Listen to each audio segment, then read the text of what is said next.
sign on as one of the, if elected, one of the legislators who would repeal the bill? Well, I don't think the repeal can work. I don't think, mathematically, I don't know if they could get enough votes in the Senate to repeal it.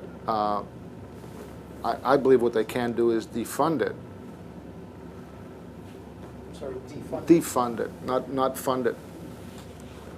Would be one way to, to kill this bill, but yet I believe that there, as I said, there are portions that we need to pass and should pass, and address that, and do it in increments where everyone knows. I mean, we're still, I don't know if there's anybody here, including, the incumbents, could tell us everything that's in this bill. And why pass a bill like that? The three largest bills, legislative bills in America, was the Civil Rights Bill, Antitrust Bill, and Social Security. Those three bills were the three largest. All three were passed with bipartisan support. All three of those bills.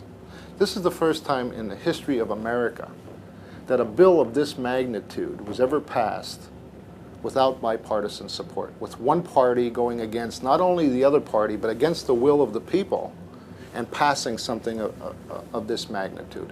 There's over 2,000 pages in this bill. Nobody really knows everything that's in it. That just doesn't make sense. That lacks common sense. I mean, if we're going to pass a bill of this magnitude, I believe the American people should know exactly what's in it, and it should be done in increments so that we could understand it.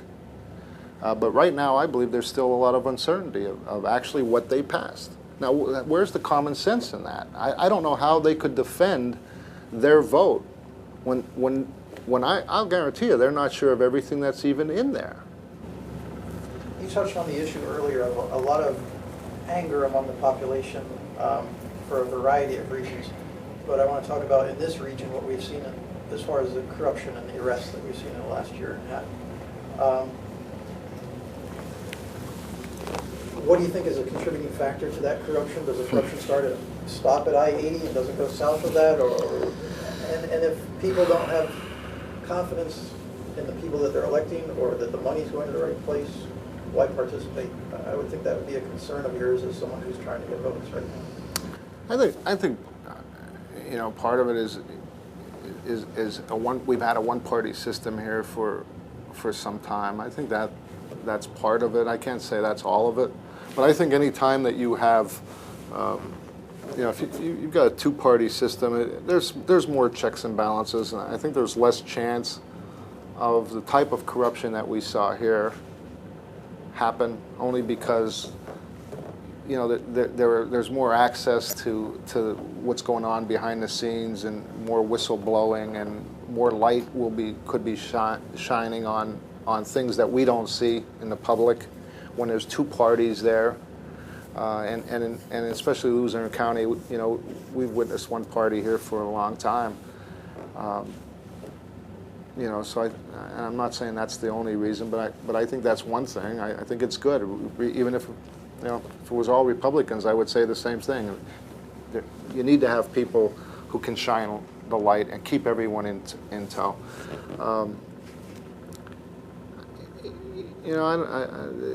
It's just the people we elect. What happens? Power changes people, and that's where term limits, I believe, could benefit us. Where people are not there long enough to be able to work the system and understand how to work the system, and they become too comfortable with what they're doing. I really do believe that term limits will prevent some of that power and control that so many politicians and elected officials have, and they've learned how to work the system.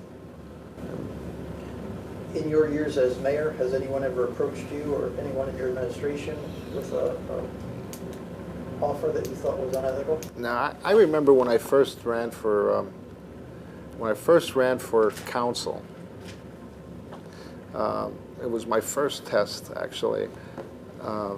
There was all this fighting, as I said, between the council and the administration. The then mayor, it was Mayor Marsicano.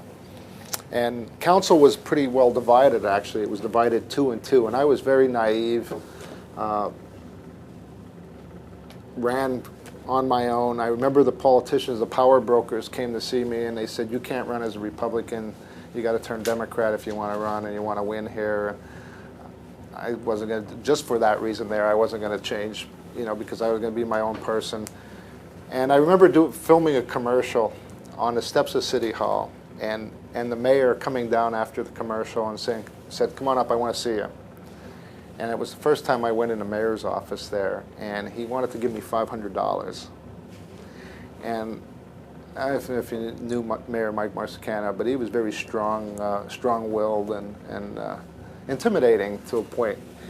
And I remember looking at the $500 and looking at him, and it was my first test, and I said, no, thank you. You know, I can't take your money, but I will take your vote. And leaving. And I was so proud after I left there because, you know, I was never encountered anything like that. And I always remember that, you know, it was probably my first, and not that there was anything, you know, I'm not even sure if there was anything illegal about whether, you know, him wanting to donate to my campaign, but I just thought if I was on city council, you know, I didn't want to take $500 cash. So, no, I've been fortunate enough to be, you know, to be my own person and hopefully always do right. You know, you just want to do right. I want to do good, and that's never really interested me. I've never got involved very much with the power people. I've been more of my own person, and it's served me well. Are you in favor of a rail line from Scranton to New York? Yeah, I think, you know, you know, as I said, you know, I'm in favor of improving our transportation system here, totally. Not only from Scranton to New York. I think, you know, I would like to see rail from Hazleton to Philadelphia. The rail is in place right now. You know, the rail is in place from Hazleton to Philadelphia. I believe we need to focus on improving our transportation system in general. And that's not only rail, that's our airports and our highway system as well. You know, it's, if we want to compete with other states, I believe our transportation system plays a role, and I don't believe that they put enough emphasis on that